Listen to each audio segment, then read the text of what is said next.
안녕하세요. 19년 동안 만성신장병이라는 희귀난치성 질환을 앓고 있는 에이든입니다. 저는 정확하게 국소 분절성 사구체 경화증이라고 하는 병을 앓고 있고요.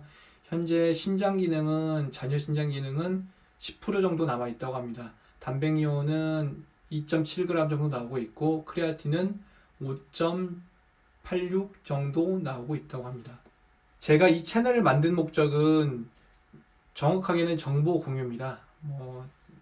다른 분들이 이 채널을 보고 저의 이런 생활 습관들을 보고 저렇게 해도 19년은 버티는구나 라는 그런 좀 긍정적인 생각도 좀 드릴 수 있고, 그리고 반대로 제가 지금 잘못하고 있는 습관들이나 제가 잘못 생각하고 있는 부분들은 좀 지적 좀 해주셔서 저희 인생에 좀 도움이 되고자 이렇게 저희 모든 것을 공유하면서 서로 정보를 이렇게 공유하는 그런 목적으로 이 채널을 만들었습니다.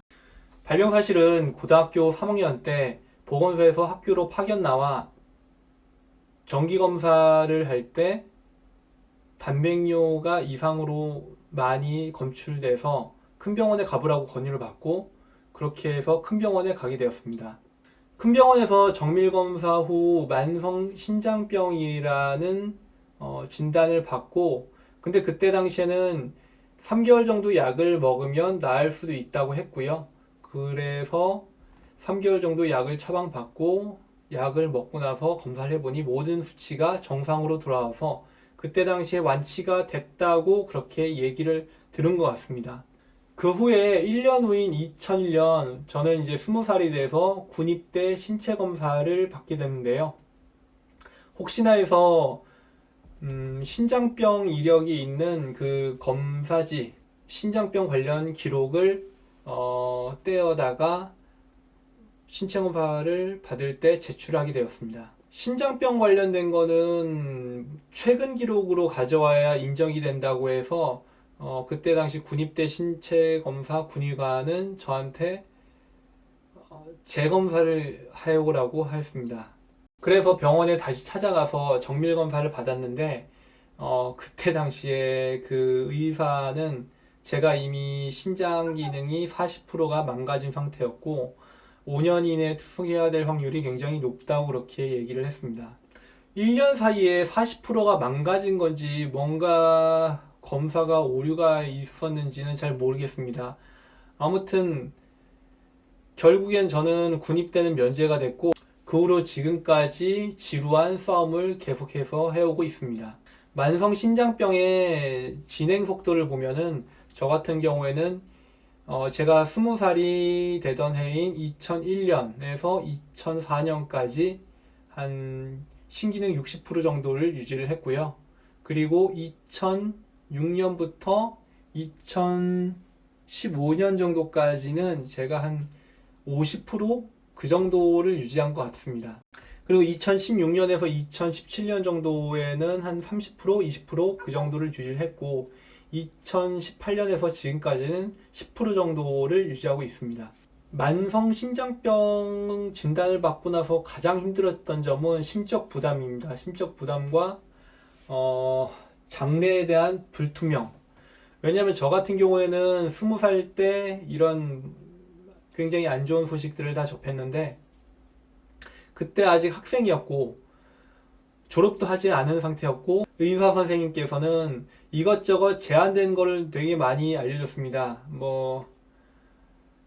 식이요법, 짜게 먹지 말라, 염분 제한, 무리한 생활을 하지 마라, 무리한 운동도 하지 마라, 걷기 운동 아니면은 속보 그 정도까지만 해라.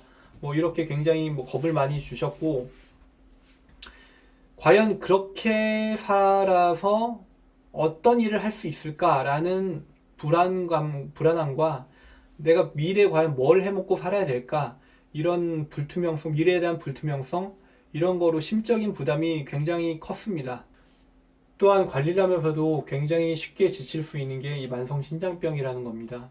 생활하면서 술, 담배 그리고 맛집들 이런 거에 유혹이 굉장히 도사리고 있고 또 이런 거에 유혹에 못 이겨 접하게 됐을 때 그때마다 조금씩 조금씩 신장은 더 망가져 갈 거고, 그리고 그로 인해서 투석이나 이식 여기에 대한 시간은 조금씩 더 단축이 되기 때문에 이런 거를 떨쳐내기가 좀 많이 힘들고 그것 때문에 많이 지치기도 합니다. 만성 신장병 진단을 받으신 분들에게 드리고 싶은 말입니다. 물론 이거는 진행성이고 저 같은 분들에게 드리는 말씀이에요. 저같이 투석까지 가야 되는 분들, 이런 분들에게 말씀드리는 건데, 일단은 무조건 받아들이시는 게 좋습니다. 무조건 이 병에 대한 사실을 받아들이고 빨리 받아들여야 그만큼 심적인 부담이 적어집니다. 그리고 식이요법이 처음엔 굉장히 어려울 거예요. 병원에서 요구하는 그 정도의 식이요법은 굉장히 어려워요. 그렇다고 그걸 안 지킬 수는 없어요. 식이요법 같은 경우는 내가 받아들일 수 있는 범위에서 조금씩 제한을 해가지고 결국에는 병원에서 요구하는 거에 맞추든지 아니면 거기에 못 맞추더라도 내가 최대한 노력을 해야 돼요. 식이요법에 대한 노력을.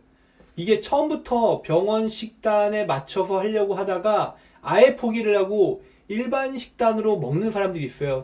그래서 이렇게 빨리 받아들이고 적응을 해야 우울증이라든지 이런 부분을 좀 막을 수가 있고요.